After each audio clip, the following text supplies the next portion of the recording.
हाँ जी। बाबा, मनुष्यों के योग सिखलाने से स्वयं से नायक बन गया, यह संगम पर कैसे लागू होता है?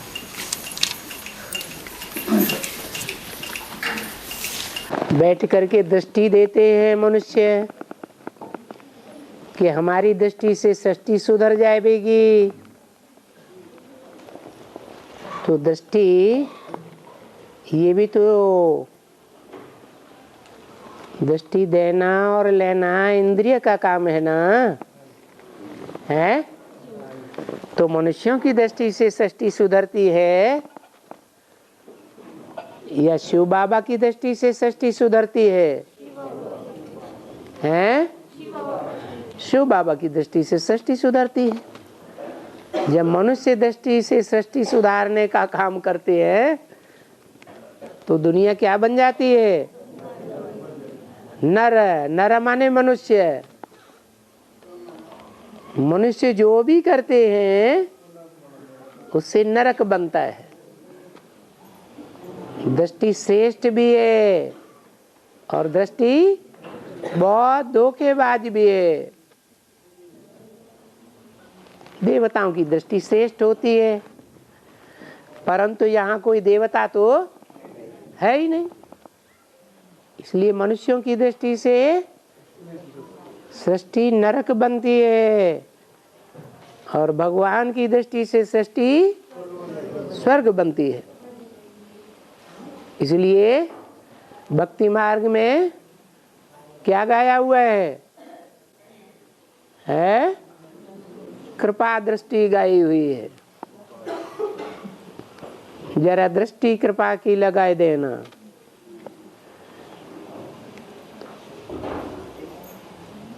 और बाबा, शंकर का पाठ इस दुनिया में है ही नहीं, ऐसा यानी खंड पाई में लिखा हुआ है। तो यानी ऐसा क्यों कहा है?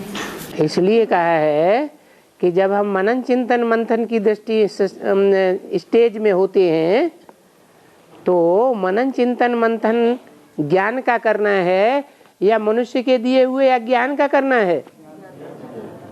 शिव बाबा ने जो मुरली सुनाई है और शिव बाबा की मुरली जो ब्रह्मा द्वारा चली है, ब्रह्मा के द्वारा याद में रह करके जो वाणी चलाई जाती है अव्यक्त वाणी, उन दोनों वाणियों का जब हम मनन चिंतन मंथन करते हैं तो हम ऊंची स्टेज में होते हैं या नीची स्टेज में होते हैं? ऊंची स्टेज में होते हैं। उस ऊंची स्टेज में 3 पुरियां गाई हुई हैं। एक ब्रह्मापुरी, ब्रह्मा की दृष्टि से मनन चिंतन मंथन करना बेसिक नॉलेज में। दूसरा विष्णु की दृष्टि से मनन चिंतन मंथन करना। ब्रह्मा ने शुद्ध वाणी क्या चलाई? सिर्फ मुरलियों की बातों को याद रखना। मनुष्य क्या कहते हैं उन बातों को याद नहीं रखना। और तीसरी स्टेज है, हाँ, ब्रह्मा ने जो वाणी चलाई है उसका यथार्थ अर्थ क्या है, गुह्य राज क्या है? वो है ऊंची सी ऊंची स्टेज, तीसरे नेत्र की दृष्टि। तीसरे नेत्र की दृष्टि से ब्रह्मा की जो वाणी है वेद वाणी, उस वेद वाणी का यथार्थ अर्थ क्या है, उस दृष्टि से मनन चिंतन मंथन करना, यह है तीसरी स्टेज। और बाबा, कृष्ण 20-22 वर्ष का होता है तब उसे गद्दी मिलती है। तो संगम युगी या सतयुगी कृष्ण? और संगम है तो संगम युग पर कैसे? कृष्ण का जन्म कब हुआ? संगम युग में कभी हुआ या नहीं हुआ? शूटिंग है? कब हुआ है? जोर से बोलो। 98 में। 98 में कहते हैं कृष्ण का जन्म कहाँ हुआ था? जेल में हुआ था। और कौन से दिन हुआ था? स्वतंत्रता दिवस गाया हुआ है। जेल से स्वतंत्र हुआ 15 अगस्त को, वो गाया हुआ है। और प्रत्यक्षता हो गई। जो बोला है मुरली में, भगवान की प्रत्यक्षता होना ये भी एक मुसीबत है। तो वो मुसीबत आ पड़ी, फिर प्रत्यक्ष हुआ, तो वो हुआ जन्म। ब्राह्मणों को द्विज कहा जाता है। द्वि माने दूसरा, ज माने जन्म, अर्थात पहला जन्म जो होता है, पहली प्रत्यक्षता जो होती है, उसे द्विज नहीं कहा जाता, ब्राह्मण नहीं है, क्योंकि पवित्रता का पालन करने वाला पूर्ण रूप से नहीं है। क्या जो बच्चा होता है वो खड़े होके सीधे सीधे चलता है या घुटुओं से चलता है? हैं? गीत बनाए दिए, ठोमो के चलत रामचंद्र बाजते पैंजनिया, माने ठोकर खा खा के चलते हैं, ठोकर लगती है और गिर पड़ते, फिर घोटुआ चलते। तो ये पुरुषार्थी जीवन है। पुरुषार्थी जीवन में जब तक पुरुषार्थ है तब तक वो घोटुओं चलना, घुटने टेक टेक करके चलना, ये दिखाया हुआ है भगवान के लिए। नहीं तो भगवान कोई गर्भ से जन्म लेता है क्या? स्थूल बच्चे की बात है क्या? नहीं। तो वो हुआ पुरुषार्थी जीवन का पुरुषार्थ। हमें उन राहों पर चलना है जहां गिरना और संभलना है। तो ये कृष्ण की बात बताई श्याम। कैसे कृष्ण की बात? श्याम कृष्ण की बात। फिर 20 साल पूरे होंगे या नहीं होंगे? 20-22 साल कौन से सन में? 2017-18 में पूरे होते हैं, क्योंकि मुरली में बोला है तुम बच्चों को नंबरवार तमो प्रधान से सतो प्रधान बनने में कितना टाइम लगता है?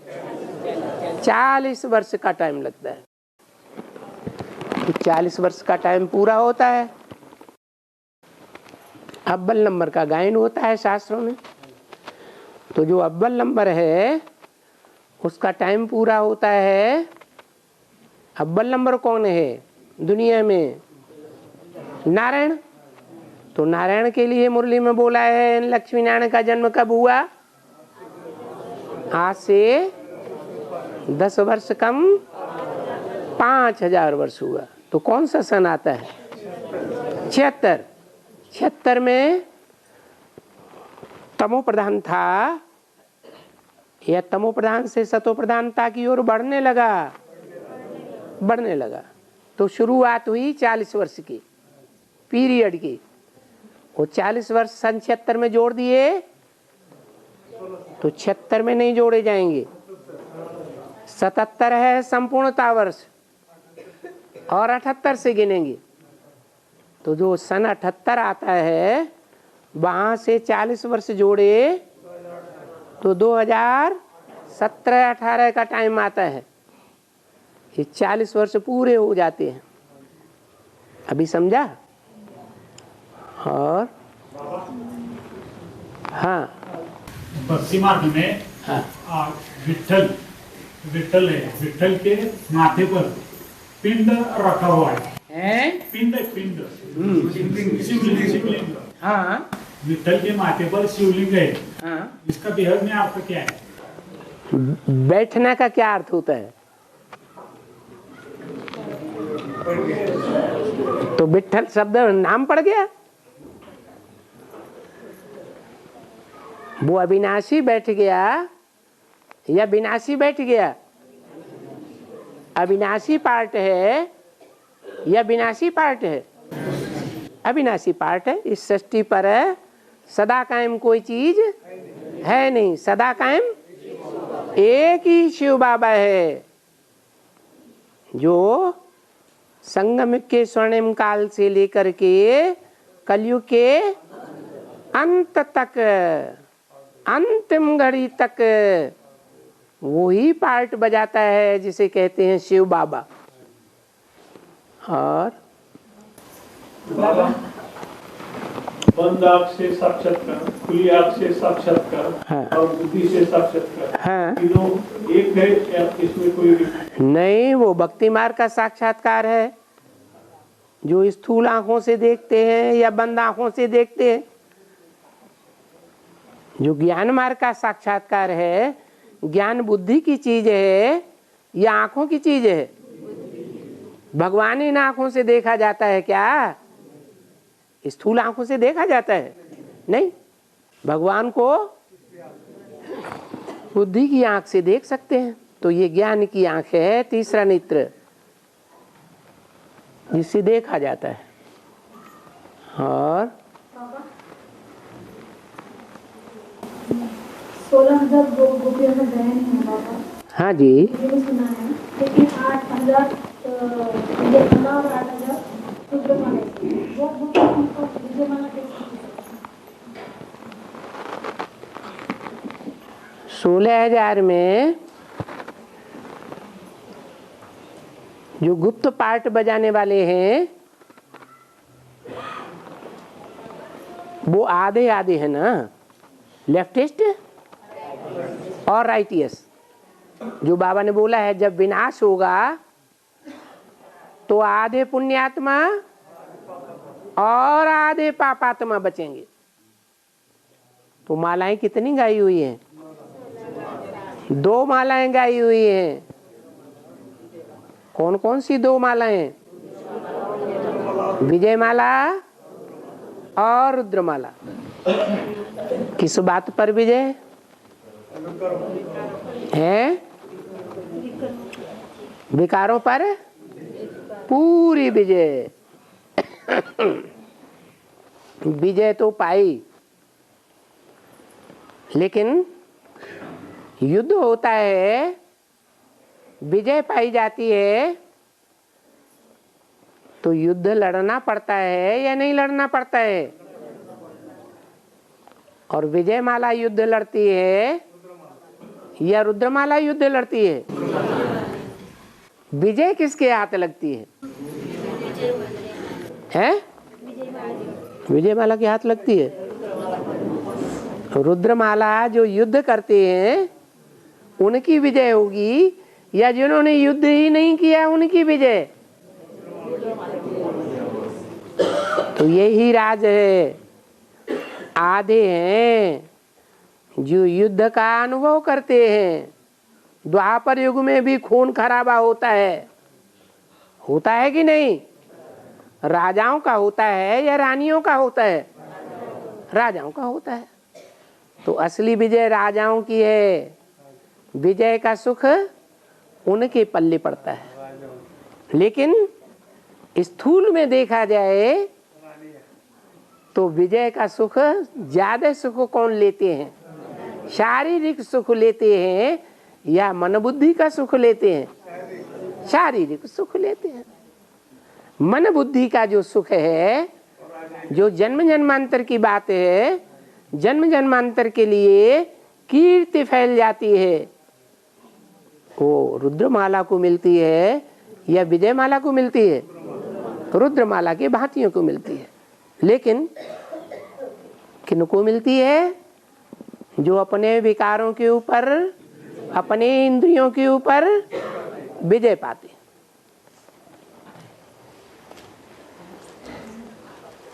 इसलिए मंदिर में भी यादगार है।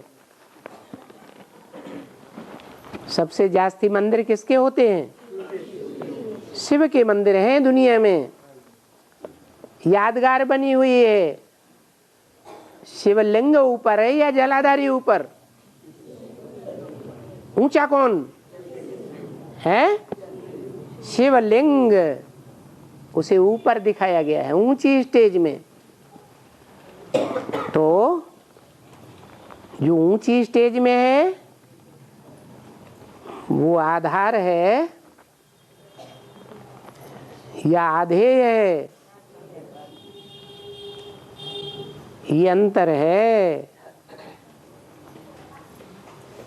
वो सिर्फ कही जाती है विजय माला, लेकिन मन बुद्धि का सुख लेने के बजाय कौन सा सुख मिलता है? जन्म जन्मांतर दैहिक सुख मिलता है। तो कौन सा सुख लेना चाहेंगे?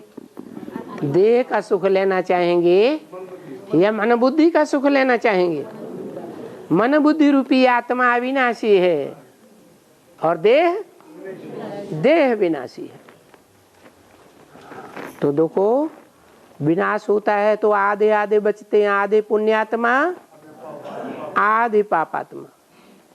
जो पुण्य आत्मा होते हैं वो स्वर्ग की दुनिया में सुख अनुभव करते हैं कि नरक की दुनिया में संघर्ष करते हैं? स्वर्ग की दुनिया जो निर्माण होती है उसमें वो विजय माला की आत्माएं शारीरिक सुख का अनुभव करती हैं, और जो युद्ध की स्टेज में होते हैं वो मनसा का सुख लेते हैं। भगवान उनका सहयोगी बना रहता है। और बाबा, अभी जो मुरली चलाते हैं ना बाबा, फिर उसके अंडरलाइन करते हैं पेन से, हाँ, तो वो वापस वो मुरलियाँ पढ़ी जाएगी क्या? अंडरलाइन पार्ट खोलने के लिए कौन पढ़ेगा? शिव बाबा। शिव बाबा पढ़ेंगे। नहीं, कृष्ण बच्चा तो उसमें ही है ना?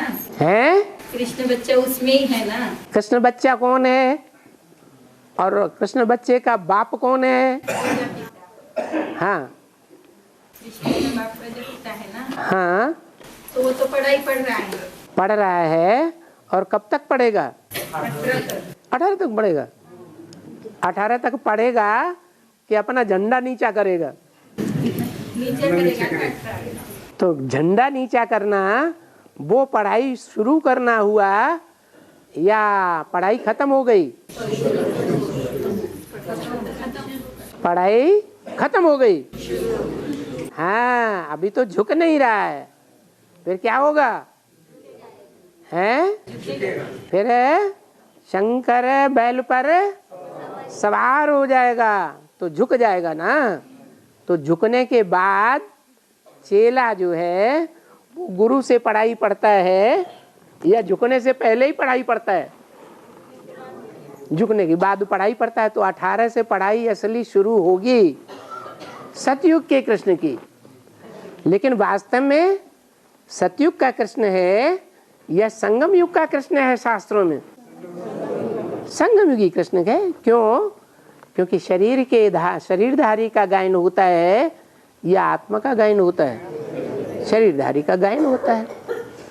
और तो पार्ट तो बाबा खोलेंगे ना? इसका जो अंडरलाइन के राक्षस कौन देवता कौन है? अंडरलाइन होने से ये साबित होता है कि देवता कौन है और राक्षस कौन है। नहीं, मतलब वो कब पढ़ी जाएगी? वो जो उसका गुह्यार्थ अभी नहीं बता रहे। जो गुह्यार्थ नहीं बता रहे हैं, थोड़ा बता रहे, थोड़ा बाकी है ना। सारी जटा है ये तो हमारी गीता कभी फिनिश होती नहीं है। नई नई बातें निकलती ही रहेंगी। सिर्फ मनन चिंतन मंथन करना एक का काम है या नंबरवार सभी बच्चों का काम है? जो नंबरवार और बच्चे हैं वो भी तो मनन चिंतन मंथन करेंगे ना।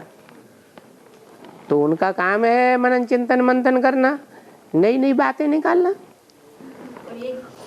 एक ही शिव बाबा वो ही पढ़ता रहेगा अंडरलाइन किया हुआ। नई नई बातें बताएगा ना। हाँ जी, नई बातें तो कोई बताता नहीं ना मनुष्य। नई नई बातें मनुष्य नहीं बताते हैं, लेकिन शास्त्रों में जो भी ज्ञान लिखा हुआ है ढेर के ढेर मनुष्यों ने लिखा हुआ है या एक शिव बाबा ने लिखा है, लिखवाया है? ढेर के ढेर मनुष्यों ने लिखा है। तो जो ढेर के ढेर मनुष्यों ने अपने अपने प्रकार की व्याख्या की है वो सत्य होगी या असत्य साबित हो जाएगी? है? नहीं नहीं। जैसे बाबा कहते हैं आटे में लोन मिसल सच्चाई है। इसके दो अर्थ हैं। एक बेसिक में ये अर्थ समझा गया कि जैसे आटा बहुत होता है और नमक थोड़ा होता है, लेकिन वो मिलाने से पहले होता है या मिक्स करने के बाद होता है?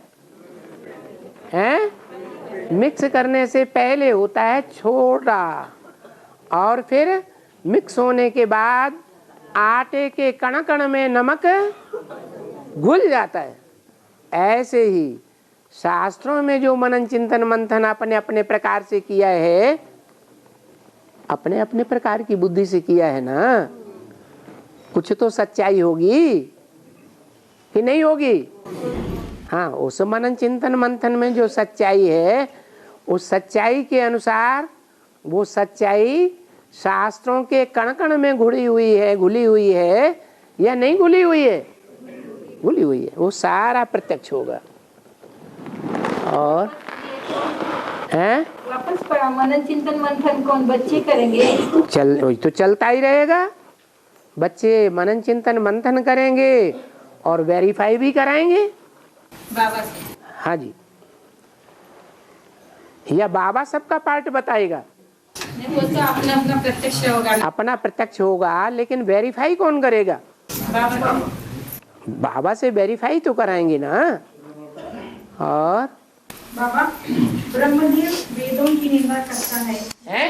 ब्रह्मदेव हाँ, वेदों की निंदा करता है, वो वेद चैतन्य कौन है? यह संगम पर इसकी शूटिंग कैसी होती है? वो वेद चैतन्य कौन है? यहाँ संगम पर इसकी शूटिंग कैसी होती है? ब्रह्मा के मुख से पहली पहली रचना क्या हुई? वेद। वेद तो किताबों का नाम रख दिया है, जड़ किताबों का नाम। उनमें श्रेष्ठ भी है, उनमें चौथे तीसरे नंबर का भी है। तो जो फर्स्ट नंबर का है, जिसका नाम है ऋग्वेद। ऋक माने सच्चाई। तो सत्य वेद कौन सा हुआ? बाकी जो है वो सत्य नहीं है उतने जितना ऋग्वेद सत्य है, क्योंकि ब्रह्मा के मुख से पहले पहले 4 ब्राह्मणों की उत्पत्ति होती है। वही 4 वेद हैं, चारों एक जैसे हैं या नंबरवार हैं? नंबरवार हैं। पहला संपूर्ण सत्य है, बाद के नंबरवार सत्य हैं, कुछ न कुछ झूठ मिक्स हो जाता है। और बाबा 8 देव अलग है, हाँ 8 रतन अलग है, हाँ, तो सूर्यवंश का रतन कौन? जो देव हैं वो सूर्यवंशी हैं, वो ये शिव की अष्टमूर्तियां हैं, सूर्य की मूर्तियां हैं ना। तो सच्चे हैं या झूठे हैं? सच्चा सजा खाएगा, ये जो झूठे हैं वो सजा खाएंगे। बाप को क्या प्रिय है? God is truth. सच्चे बाप को सच्चाई प्रिय है। हाँ, बीज रूप आत्माओं में रतन कौन? बीज रूप आत्माओं में रतन नहीं होते हैं। अव्वल नंबर रतन है हीरा, बाकी रतन कम वैल्यू के होते हैं। या सब सूर्यवंशी होते हैं? कम कम वैल्यू के होते हैं। और हाँ, अंत में 3 पांडव धूम बनेंगे, यहाँ प्रैक्टिकल में कौन? जो सारी नई राजधानी कंट्रोल करने वाले, जो धर्म का अनुभव करेंगे, वो जो तपस्या करेंगे। हाँ जी, जिन्होंने निंदा कराई है, सदगुरु निंदक ठौर न पावे। कौन सा ठौर? वो सन्यासियों के पास तो कोई ठौर है ही नहीं, अपना ही घर घाट छोड़ करके भाग जाते हैं जंगल में। वो क्या ठौर देंगे? ठौर है किसके पास? सदगुरु बाप के पास। तो वो ठौर बाप ही आकर के देते हैं, मुक्ति और जीवन मुक्ति का ठौर। आया समझ में? हैं? 3 पांडव धूम बनेंगे ना? हाँ, एक है तपस्या धाम, एक है सुख धाम, और तीसरा है दुखधाम। जो राज्य करेंगे तप कर राज, राज कर नर का। दूसरों के ऊपर आर्डर नहीं चलाना है संगम युग में। अगर यहाँ राजाई कर लेंगे तो वहां राजाई कम हो जाएगी। ये राज है। तो अहमदाबाद, अहम बाद में दिया, नहीं तो अहम पहले ही अर्पण कर देना चाहिए या बाद में अर्पण करना चाहिए? पहले ही अर्पण करना चाहिए। अहम जो अर्पण कर देता है वो किसी के ऊपर शासन नहीं चलाता। हम आत्मा आत्मा सब भाई भाई हैं। स्वतंत्र रहो, स्वतंत्र रहने दो। बाबा यहाँ तो यहाँ ऑर्डर करेंगे तो वहाँ राजाई नहीं मिलेगी। वहाँ तो राजाई है ही नहीं ना सतयुग में। सतयुग त्रेता में राजा ही नहीं है। ग्लानि करते हो बाबा की। असली राजाई तो वही है जहाँ स्वतंत्र हो, स्वतंत्र है दो। जहाँ यथा राजा तथा प्रजा। आज की दुनिया में यथा राजा तथा प्रजा है। राजाएं प्रजा को अपना बच्चे की तरह पालना करते हैं। अगर बच्चे की तरह पालना करें तो घूसखोरी चलेगी क्या? बिल्कुल नहीं चलेगी। विदेशों में पैसा जमा करेंगे, करेंगे? नहीं करेंगे। हाँ, कहाँ? आत्मिक स्थिति में है तो आत्मिक स्थिति में ही यथा राजा तथा प्रजा होते हैं। देवभान की स्थिति होती है तो यथा राजा तथा प्रजा नहीं रह सकते।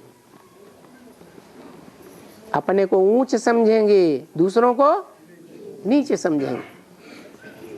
और है राजाई करेंगे बोले। राजाई की तमन्ना रहती है हम शासन करें, हम शासक होकर के रहेंगे। हैं? ये राजाई की तमन्ना देहभान है या आत्माभिमान है? ये तो देहभान है। नहीं, यहाँ ऑर्डर करेंगे तो वहाँ राजाई नहीं करेंगे ना। हाँ, ऑर्डर पे किसी को नहीं चलाना है, प्यार से चलाना है। प्यार से जीत पानी है। प्यार से दिल को जीतना है या ऑर्डर करके जबरदस्ती दिल को जीतना है? अलेक्जेंडर ने क्या कोशिश की? नेपोलियन ने, मुसोलिनी ने क्या कोशिश की? जबरदस्ती ऑर्डर करके दूसरों पर हुकूमत करके विश्व की बादशाही लेनी है। ले सके? कैसे ली जा सकती है? सारे विश्व के ऊपर, सारे विश्व के दिलियों के ऊपर राज्य कैसे करना होता है? जबरदस्ती से, ऑर्डर से या प्यार से? प्यार से। तो आत्मिक प्यार ही प्यार है। हाँ, अकेला पावरफुल नहीं होगा तो आपकी स्थिति नहीं बनेगी।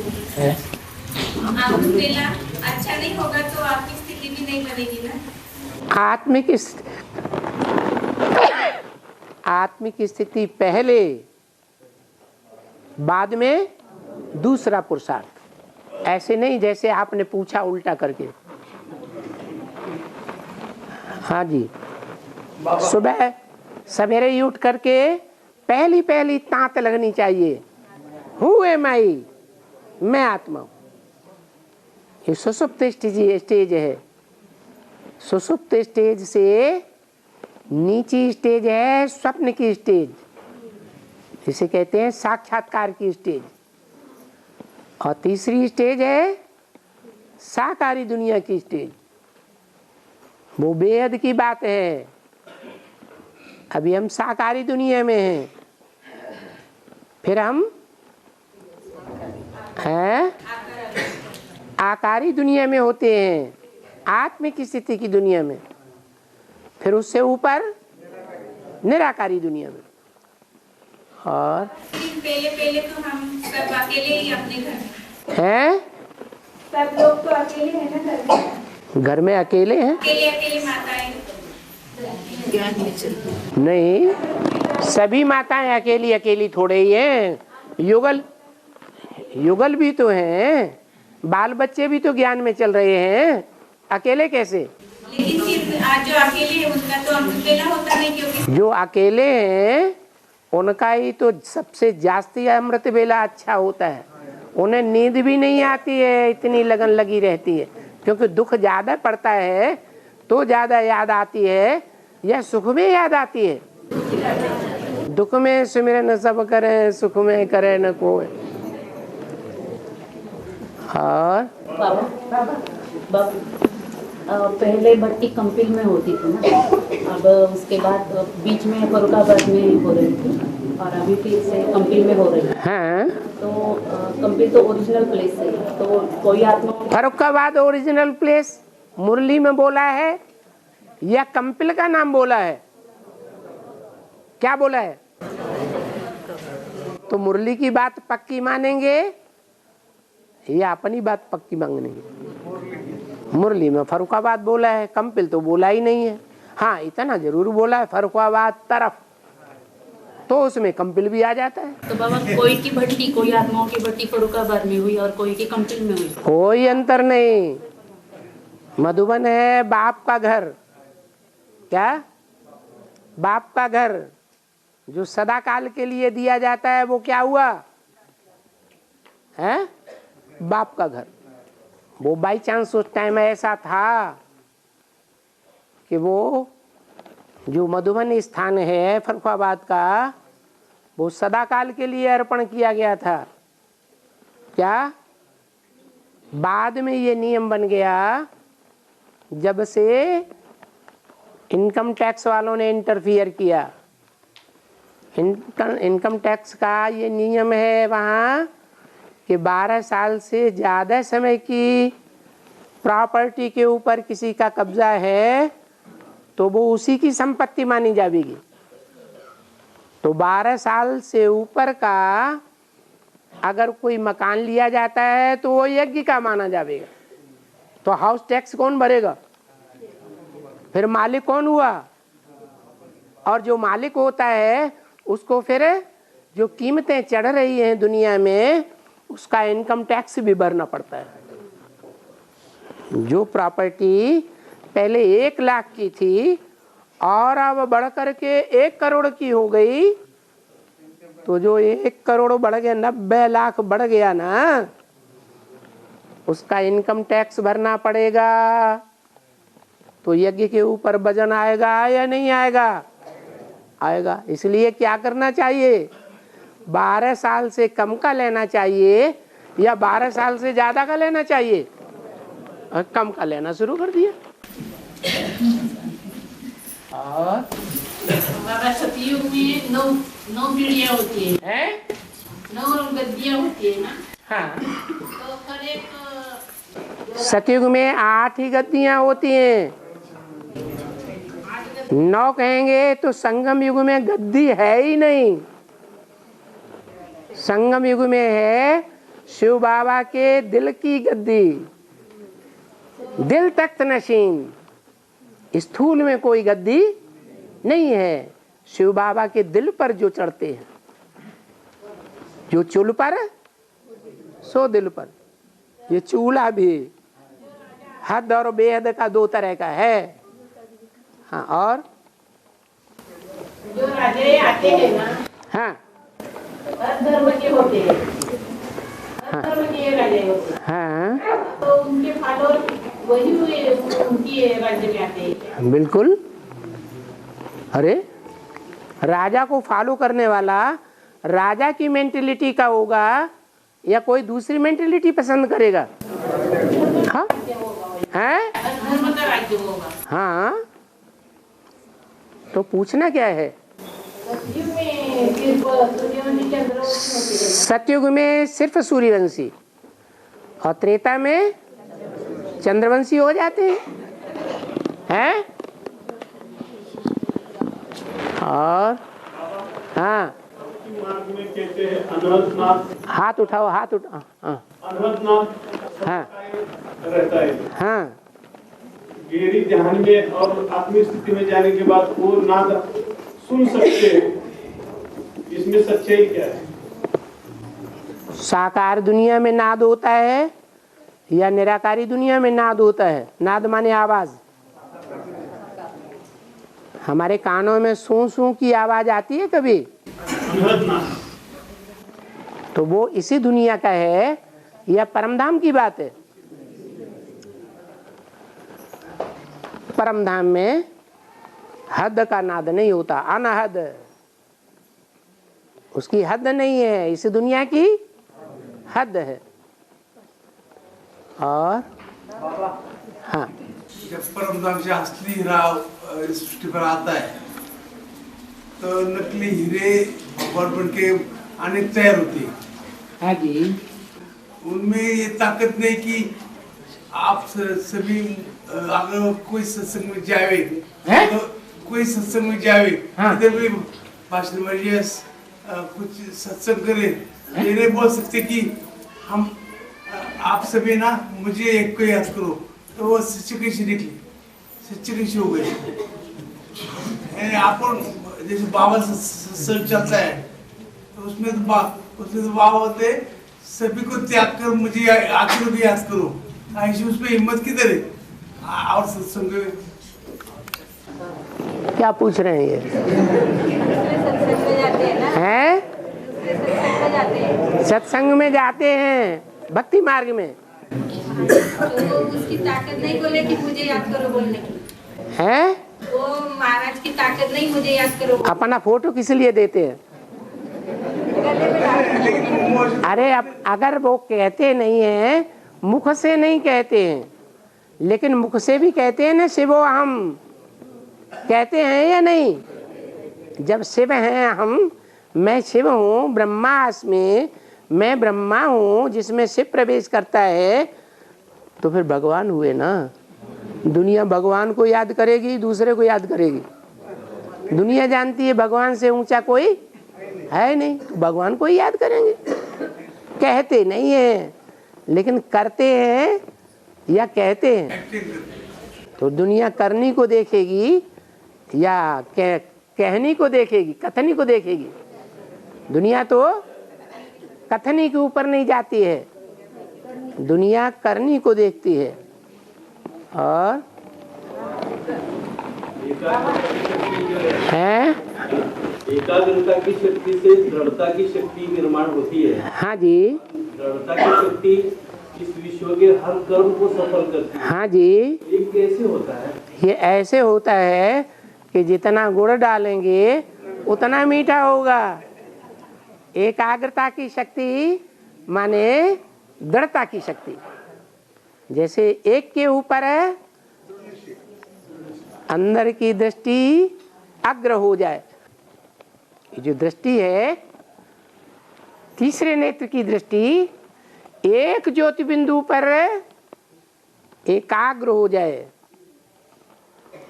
तो दृढ़ता की शक्ति आ जाती है। और दृढ़ता की शक्ति से दुनिया के सारे कार्य होते हैं। तो यही बात है, दृढ़ता की शक्ति अगर लानी है तो पहले एकाग्रता होनी चाहिए। दुनिया के सत्संग देखो, उनमें एकदम शांत होकर के 1 घंटे तक कहीं बैठा हुआ देखा? और यहाँ है, यहाँ तो जितने भी सत्संग होते हैं, सत्संग, असत्य का संग नहीं, तो उसमें क्या देखने में आता है, क्या प्रूफ मिलते हैं कि साहब एक टिक होकर के बैठे हुए होंगे तो नंबरवार ही, लेकिन फिर भी देखने में आते हैं। ये प्रैक्टिकल ज्ञान है, इसका कोई शान ही नहीं होता है भक्ति मार्ग में। और धर्म किसे कहते हैं? बुद्ध, क्राइस्ट, मोहम्मद, नानक, इसने धर्म बनाया या धर्म की ओर जाने का रास्ता? धर्म कहते हैं धारणा को। चोर की क्या धारणा होगी,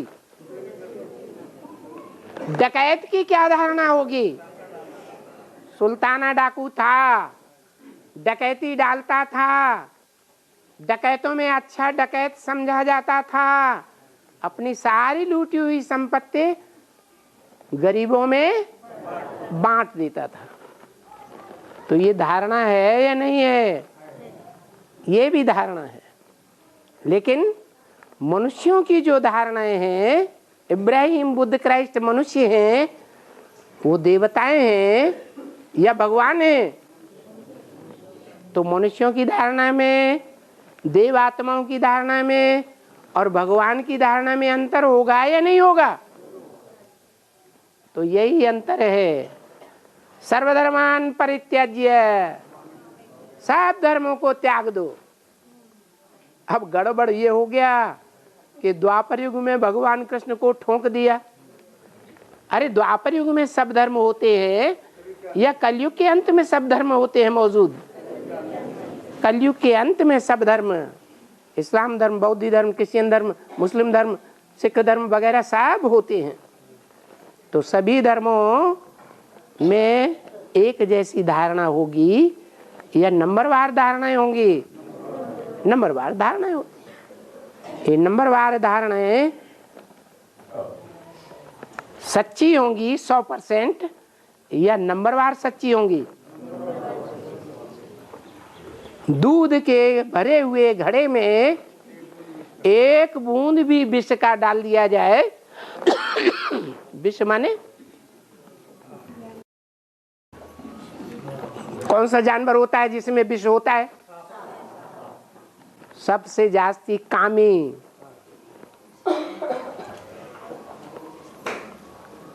सर्प को माना जाता है। तो जो सर्प है उसकी कामना के कारण सब मनुष्य, दुनिया के सब जानवर, दुनिया के सब कीटाणु, सब पक्षी कौन सी वासना से बंधे हुए हैं? हैं? काम विकार की वासना से बंधे हुए। इसलिए अंतमते सुगते, अंत में स्त्री चोले की वासना रह जाती है तो स्त्री का जन्म होता है, और अंत में पुरुष चोले की वासना रह जाती है तो पुरुष का जन्म होता है। ये नियम है। अब प्रश्न क्या है? बुद्ध, क्राइस्ट, मोहम्मद, नानक, इसने ये धर्म है या अधर्म है? धर्म बनाया या धर्म की ओर जाने का रास्ता बताया? नहीं, अधर्म की ओर जाने का रास्ता बताया। क्योंकि दूध के घड़े में एक बूंद विष की भी डाल दी तो क्या हो जाएगा? सारा ही विष हो गया। सभी धर्मों में ये मान्यता फैल गई कि भगवान एक व्यापी है या सर्वव्यापी है? तो एक बूंद आ गई ना तो क्या हो गए? धर्म। धर्म के नाम पर अधर्म फैल गया। इसलिए सर्वधर्मान परित्यज्य, इन सब देह के धर्मों को जो देहधारियों ने बनाए हैं, उन देहधारी मनुष्यों के बनाए हुए धर्मों को भूल जाओ। माम एकम शरणम व्रज, मुझे एक की शरण में आ जा, ऐसा बोला। धर्म क्षेत्रे, धर्म क्षेत्र माने धर्म युद्ध के क्षेत्र में। तो एक धर्म की बात है या अनेक धर्मों की बात है? धर्म क्षेत्रे कर्म क्षेत्रे समवेता आयुत्सव, युद्ध करने की इच्छा वाले इकट्ठे हुए अनेक प्रकार के धर्मों के क्षेत्र में, और उन धर्मों के क्षेत्र में उन धर्मों के आधार पर जो अलग अलग कर्मकांड बने हुए हैं, जैसे मृत्यु के बाद कोई जलाते हैं, कोई जमीन में गाड़ देते हैं। तो दोनों ही बातें 100% सच्ची हैं या कोई झूठी भी है, नुकसानदायक भी है, झूठी भी है। तो ऐसे ही अनेक प्रकार के कर्मकांड हैं, हर एक धर्मों के अलग अलग कर्मकांड, और उन कर्मकांडों को लेकर के जो पंडे पुजारी धर्मगुरु हैं वो बहुत लड़ाई लड़ते हैं और लड़ाते हैं। बड़ी बड़ी राजाइयां अलग अलग हो गई।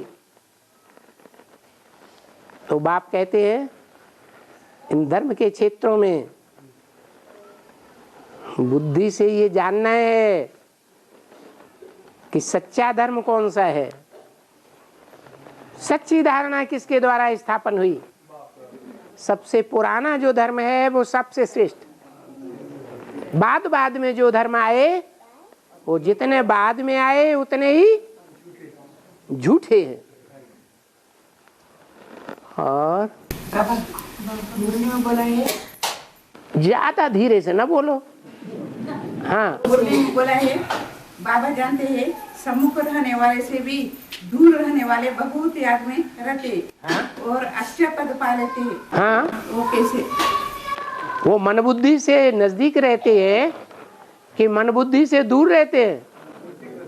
हैं?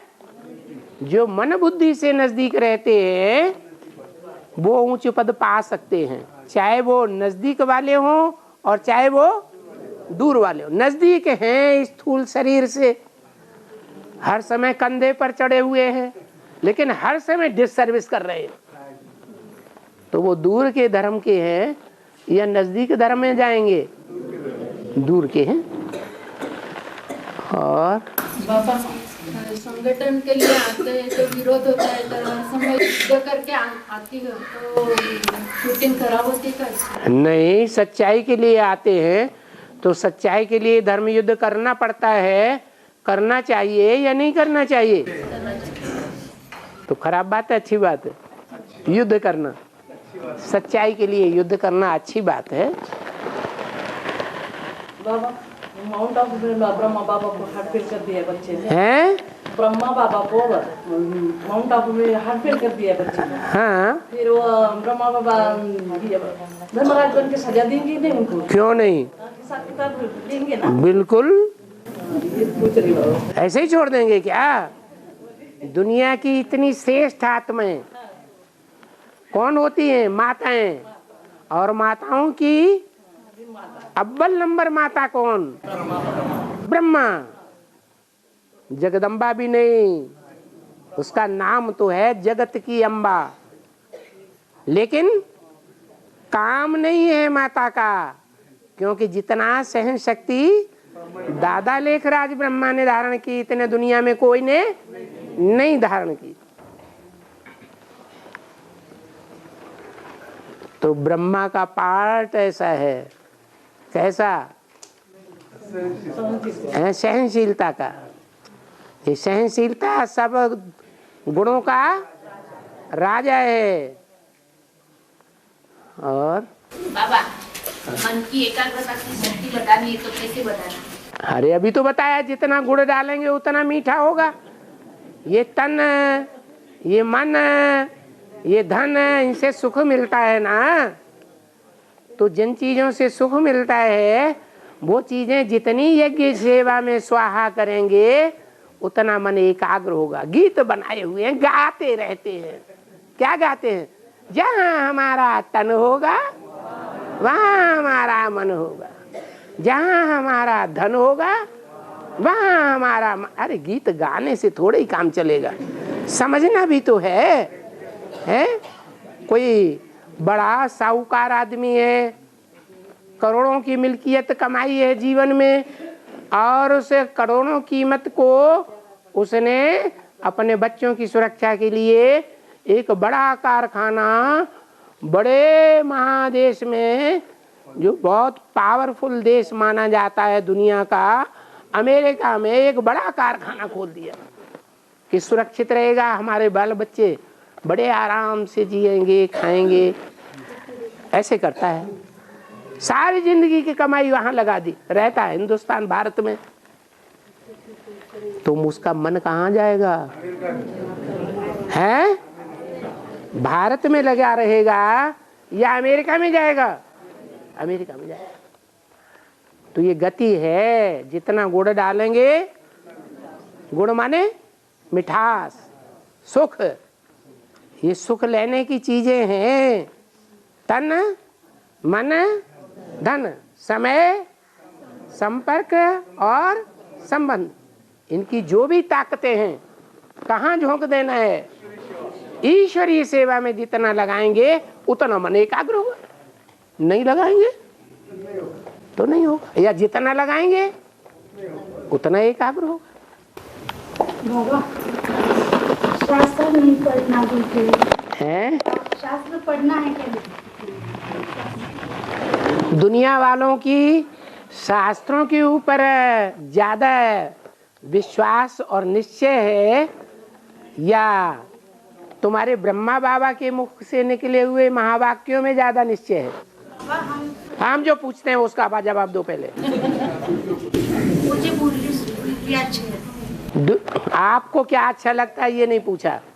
दुनिया वालों को शास्त्रों के ऊपर ज्यादा विश्वास है या ब्रह्मा के मुख से निकली हुई मुरली पर ज्यादा विश्वास है?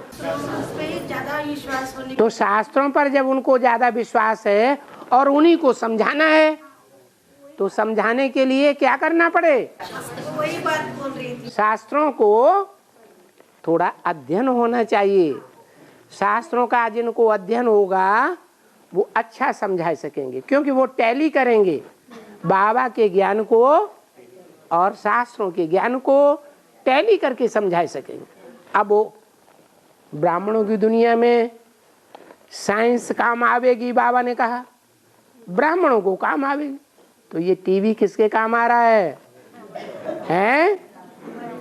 ये टीवी बच्चों के काम आ रहा है। उन पंडितों, उन विद्वानों ने तो कितना कितना जिंदगी भर अध्ययन करके शास्त्रों को समझा, और तुम बच्चों को टीवी के द्वारा चुटकी में शास्त्रों का ज्ञान मिल रहा है। सिर्फ पढ़ने से मिल रहा है या आंखों से देख करके भी मिल रहा है? हैं? देख करके भी मिल रहा है। तो ज्यादा छपेगा या कम छपेगा? ज्यादा छप जाता है। हाँ, गोपियों को भगाया, मक्खन चुराया, यहाँ किया, यहाँ प्रजापति की कहानी, यहाँ कैसे और कब की बात है? अभी गोपियां भाग रही हैं कहीं दुनिया में कि नहीं? हाथ तो उठाओ, कौन बोल रहा है? हैं? गोपियां भाग रही हैं दुनिया में कि नहीं? कोई सत्संग ऐसा है जिसमें गोपियां लगातार भाग रही हैं? तन से, मन से, धन से, समय से, संपर्कियों से भी दूर भाग रही हैं, संबंधियों से भी दूर भाग रही हैं। कहाँ है? और मक्खन चुराया। मक्खन चुराया। दुनिया का मक्खन माने सबसे सहज पचने की चीज और सबसे जास्ती ताकत देने की चीज कौन सी है? ज्ञान जल भी कहा जाता है, ज्ञान दूध भी कहा जाता है। दूध से मलाई भी बनती है, मलाई से मक्खन भी बनता है। मक्खन पचाने में ज्यादा सहज होता है या घी पचाने में ज्यादा सहज होता है? मक्खन पचाने में भी सहज, लपर लपर खाते चले जाओ। हैं? तो दुनिया में मक्खन क्या चीज है?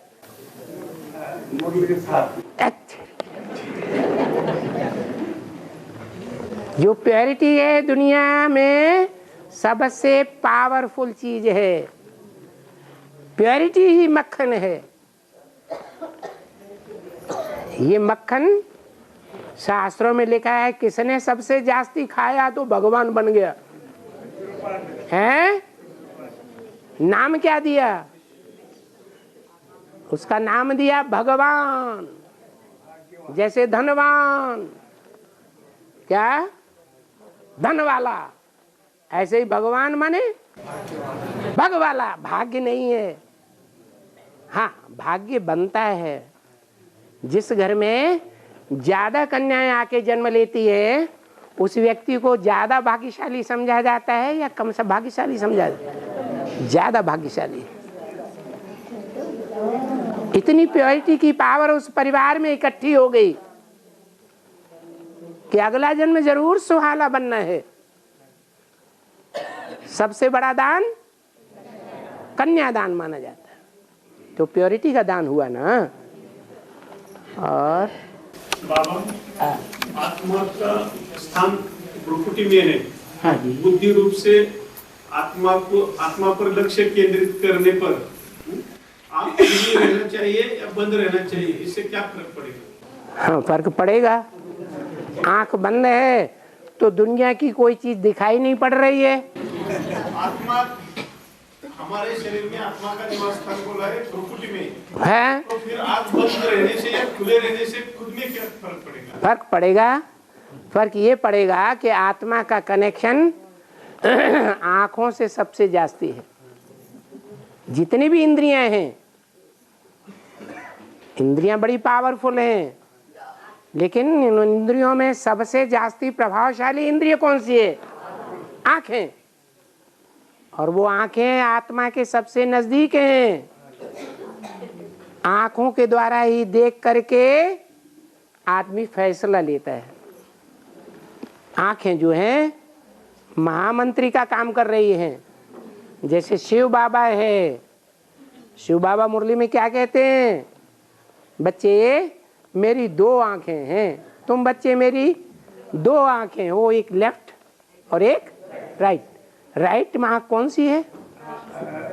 जो राइटियस ही देखती है, बच्चों के अवगुण नहीं देखती है, ब्रह्मा। और लेफ्टिस्ट आंख कौन सी है? हैं? जो दुर्गुण भी देखती है। आत्मिक स्टेज में रह करके गुणों को भी देखती है और दुर्गुणों को भी देखती है। और शंकर का पार्ट आदि का है, मध्य का है या अंत का है?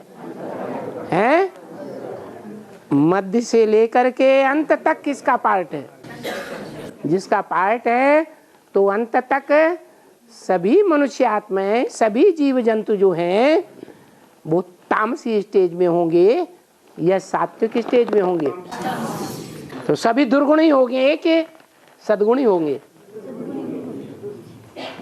तो कौन सी दृष्टि से देखना पड़े? सिर्फ राइटियस होकर के देखें धृतराष्ट्र की तरह, या लेफ्टिस्ट आंख से भी देखना चाहिए? लेफ्ट से भी देखना चाहिए। यही अंतर है। समझ में आया? क्या आपने क्या पूछा? आत्मा का स्थान भ्रुकुटी में है। भ्रुकुटी में तो है, और भ्रुकुटी के नजदीक कौन है? आंखें। तो कनेक्शन है कि नहीं है? कनेक्शन है तो जीवात्मा, और आत्मा का कनेक्शन देह और देह के अंगों से नहीं है तो आत्मा।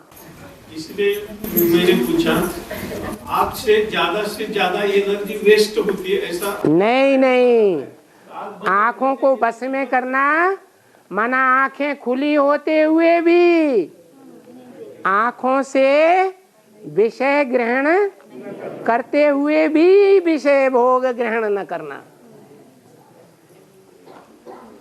ऐसे ही सभी इंद्रियों के लिए, सभी इंद्रियों का रस भोग साथ में है, लेकिन भोग भोगते हुए भी भोग को न भोगना। जिसका मिसाल दिया है महबूब और महबूबा का 20 बार। महबूब रास्ते में जाता है, रास्ते भर महबूबा को याद करता जाता है। कारखाने में पहुंचा, कोई ने पूछा आपने रास्ते में किसको किसको देखा? कहता मैंने किसी को नहीं देखा। अरे आंखें खुली थी कि ठोकरें खाते हुए आ रहे थे? आंखें तो खुली थी, क्यों नहीं देखा? क्योंकि मन की आंख जो है, मन बुद्धि की आंखें, आत्मिक स्थिति की जो आंखें हैं, वो महबूबा के ऊपर टिकी हुई थी। अभी हम सब आत्माएं आशिक हैं या माशूक हैं? आशिक हैं। और हमारी माशूका कौन है? शिव बाबा। तो हमारी मन की बुद्धि की आंखें कहाँ टिकी हुई हो? शिव बाबा के ऊपर अगर टिकी हुई हैं तो इंद्रियां चाहे जहां रमण करती रहें, उसका पाप और पुण्य हमारे ऊपर नहीं लगेगा। इसलिए गीता में लिखा है आत्मिक स्थिति में रहने वाला सारी सृष्टि की भी हत्या कर दे इन हाथों से तो भी उसके ऊपर कोई पाप नहीं लगेगा। हर हर क्यों? हर के साथ ही बम नाम क्यों लगा हुआ है? हैं? बोलो। क्योंकि बम बनाने वालों में 78 साल हो गए जब से ये बम का निर्माण होना शुरू हुआ। उन निर्माण करने वालों में इतनी दम नहीं है कि बड़े बड़े बम जो बना के रखे हैं उनका विस्फोट कर दें, क्योंकि वो जानते हैं इनका अगर हमने विस्फोट किया तो हम भी खलास हो जाएंगे। तो जिनमें इतनी पावर ही नहीं है उन आत्माओं में, कच्ची आत्माओं में भी प्रवेश करके वो शिव समान, शिव आते हैं तो विरुद्ध लेकर के आते हैं, मैं आप समान जरूर बना कर जाऊंगा। तो शंकर को आप समान बना के जाते हैं।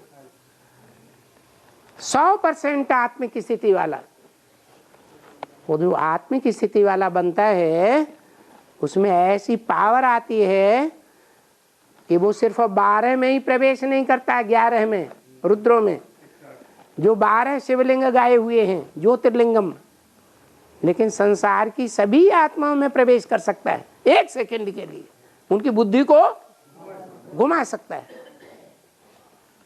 वो उन बम बनाने वालों में भी प्रवेश कर जाता है, अथवा उन बम्बों की चाबी जिनके हाथ में है उनको भी कंट्रोल में कर लेता है और फिर वो बम छूट जाते हैं, दुनिया का विनाश हो जाता है। तो सारी दुनिया का विनाश करने वाला, आत्मिक स्थिति में रहने वाला, उसके ऊपर पाप क्यों नहीं लगना चाहिए?